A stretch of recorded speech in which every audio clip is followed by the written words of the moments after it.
Hi, it's Sue with part 5 of Saving Words. Thanks for joining me. Tuesday, March 22nd, 2011. In my old room, in my bed in Hickory Hills. Kath called early this morning and Mom didn't even hear the phone, which is fairly loud. Mom is up now, making coffee and soon to be headed to the shower. My Mikes are already well into their day. Michael got picked up at 5:30 a.m. for practice, and Mike left our house at 6:30 to check out a job opportunity. We'll see what the day brings. Wow, 24 hours ago, Dad collapsed in the door frame, and I'm fighting with guilt feelings. Am I doing enough? Time to move to the next step, which is this awful surgery. 9:11 p.m. Back in Park Ridge in my marriage bed. I pray Pop is comfortable and believes we are simply doing what the doctors believe is best for him. I wonder if he, like me, wonders if 1 or 2 more radiation treatments could have turned things around. I feel so guilty and burdened because he is back in the hospital instead of being at home. I wish he could be in the house right now, but at the same time, I know he is weakened and feel that the hospital is a better place for him to be watched, monitored, and helped. Mom and I noticed during our final visit to Pop today that the inflatable foot guards were in place, so that's good. Nurses check on him and so do the doctors. Kath will be on an airplane in a few hours, and our whole family will gather Thursday for the surgery. Good night. Wednesday, March 23rd, 2011. I woke Michael up at 5 a.m. for a super early launch out of here to pick up his 2 volleyball teammates. Then Mike retrieved the threesome from high school. Michael came home, showered, and consumed a plate of French toast, bacon, fresh grapefruit, you name it. Mike took him back to school at 9:15 a.m. for late arrival Wednesday. Mom called this morning just before she left for the hospital. She said she had a banana and her cell phone with her. That's good. I told her to call if Dad looked like he did yesterday morning.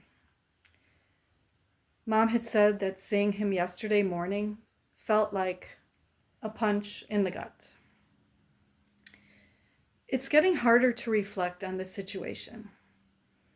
But I see that when you care for someone who is seriously ill, you are forced to live in the present moment, minute by minute, minute by minute. The days are not flying by at all, but neither are they dragging. Mostly, they are divided into 4-hour increments, just like his pain medication schedule. His 4-hour schedule wouldn't be so difficult, except that it never ends. It doesn't end as the sun sets. In fact, the schedule looms even larger during the hours that I want to fall asleep. I don't want to say that I'm tired because I slept for the most part from 9:30 p.m. to 5 a.m. But just waking up at 3 a.m. because I remembered that Michael has volleyball team pictures after school today, and I was unsure if his uniform was clean. His first game had been Monday night. I returned to bed, unable to find the shirt, so I couldn't start the laundry or at least lay it out flat. Then I dreamed I was out in the backyard the next morning, having forgotten to pick up the other 2 boys for volleyball practice. So I'm seeing while sleep is helpful, actually crucial, I am experiencing firsthand a continuous racing of the mind and an unending flow of concerns. I have been silently repeating the sacred word that I use during centering prayer, and it does help a bit, but I also feel like it's just okay to sit deep amid the chaos. I see how imperfect this scenario is and implicitly understand that this is our reality. I mean, I've looked directly into two doctors' eyes as they spoke. They talked of the risks of doing this and the risks of doing that. My dad opted for radiation, the less invasive procedure. But now, after 2 treatments, we're back to doing that and letting go of doing this. I wonder what Pop is thinking this day, the day before they open his side to access T9, the vertebrae with the tumor wrapped 3/4 of the way around the spinal cord, and then open his back to do more work and to add 2 screws. And what does Mom think? She said Monday evening in her house that she had to keep busy so she wouldn't think about all this. I just kept writing notes in a notebook about what we had learned day after day about Dad's condition. So that's what I've been doing, recording information to help me keep things straight. 2 p.m. My close friends, Peg and Helena, dropped by with a roasted chicken, huge green salad, a pan of chicken Alfredo, and 2 loaves of bread. Well, I had a wonderful lunch. Okay, and now the aunts and uncles, they're all responding to the updated email I sent out a few hours ago announcing the surgery. Kath texted, she's at JFK for a 4 p.m. liftoff. So Mom said Dad was okay but sleepy when she saw him early this morning. And by 10 a.m. he was preparing for a stress test and an MRI with sedation. Earlier, Steve said he was concerned about not knowing much about our spine surgeon. I relayed the concern to Mom, and she said her primary doctor would not have recommended him if he weren't good. Well, I Googled the spine surgeon, and he had good reports, except one, from someone who blasted him for poor follow-up after his wife's knee surgery. Then I Googled Mom's primary doc, and she was slammed by the first reviewer. So much for that process.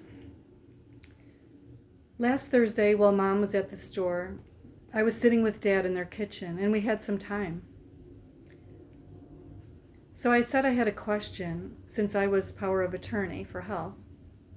He said now was the time to talk about that while he was lucid. So I asked him for his opinion about using artificial means of treatment, such as the feeding tube and the ventilator. He said that if he were to be in that situation and was unable to respond for himself, he would like to be given 24 hours or 36 hours if a rallying point was coming. Go for that, but that's it. To me, it's always the benefit of the doubt. The power of attorney gives that power to a person, to you, he said. Somewhere in between us talking about death and dying and ventilators, I asked my dad his opinion about an autopsy. He said, if it was needed to learn about prostate cancer, it's okay. And then I asked him about anatomical gifts. He said, don't care, but I don't think they'd be interested in my organs because of the cancer. I asked him if he was a donor on his driver's license, and he said no. I am finally going to step in the shower.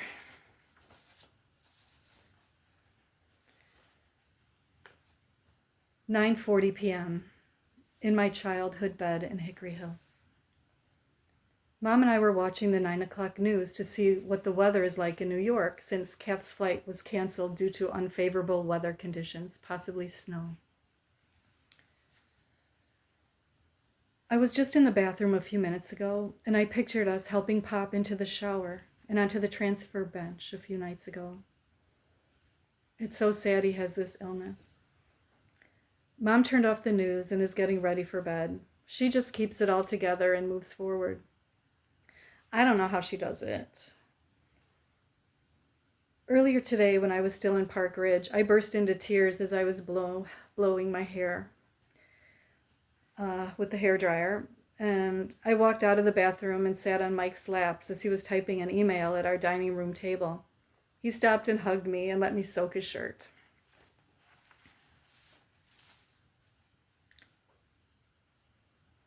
Mom's in her bedroom now across the hall. Of course, the news is on. It's always a news radio, which is my parents' bedtime routine. Okay, so God bless you, Pop. I hope they sedated you into oblivion for the MRI you had again tonight. I hope you are flying high and feeling no pain or anxiety. We'll be at your side in 9 hours. Mom had me set the clock radios in both bedrooms for 5 a.m. Steve will join us here at 6 a.m. I hope Kath is okay and able to join us soon. I know this is a serious surgery, yet being here with Mom, I'm flooded with a sense of security and timelessness. It's not that hard to think our current unfortunate reality isn't real.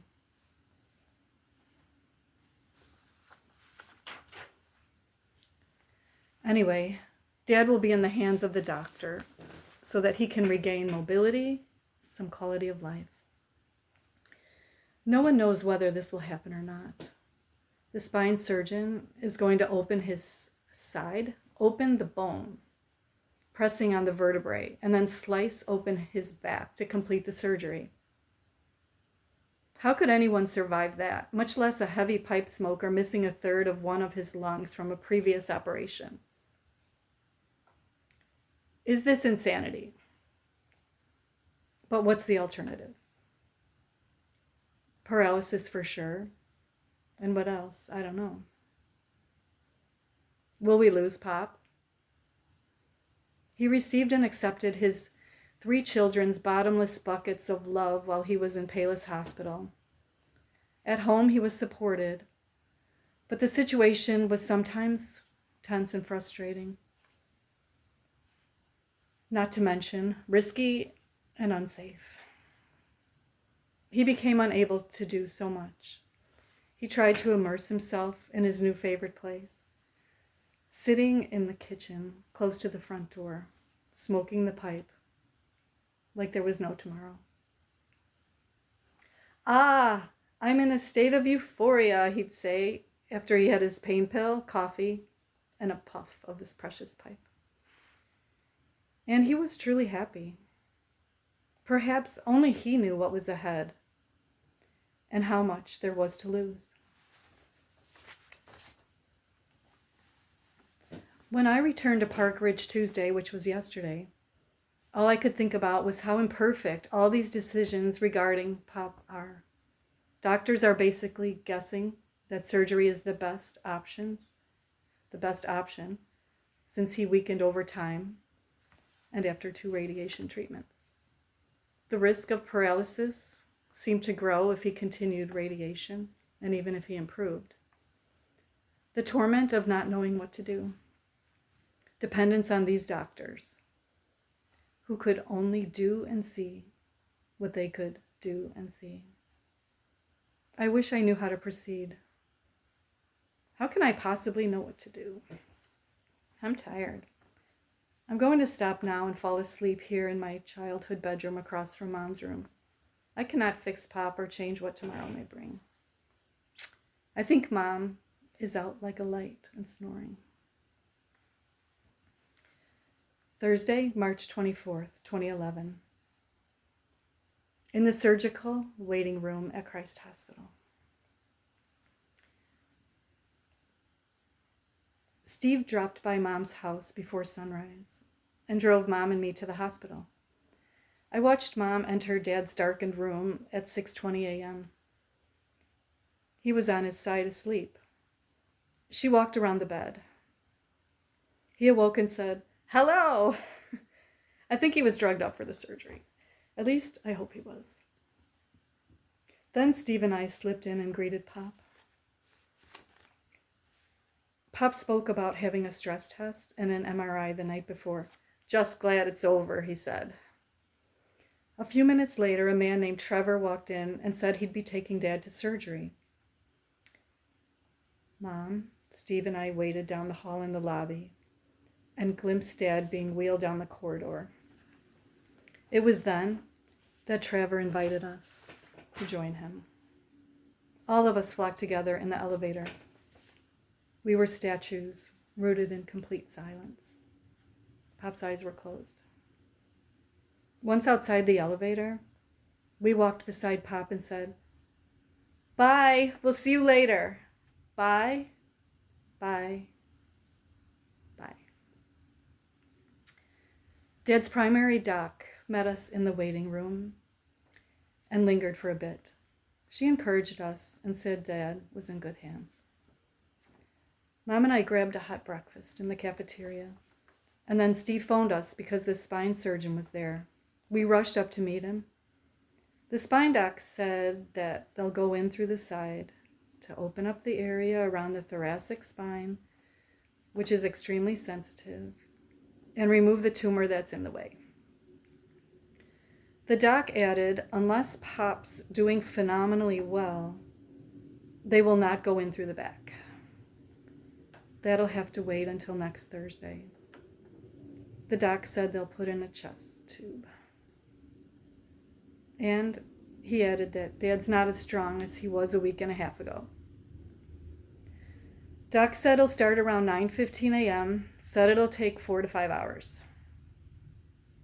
Earlier, the primary care doc informed us that the cancer was in the lymph nodes. That's it for today. Thanks so much for joining me. Have a good one.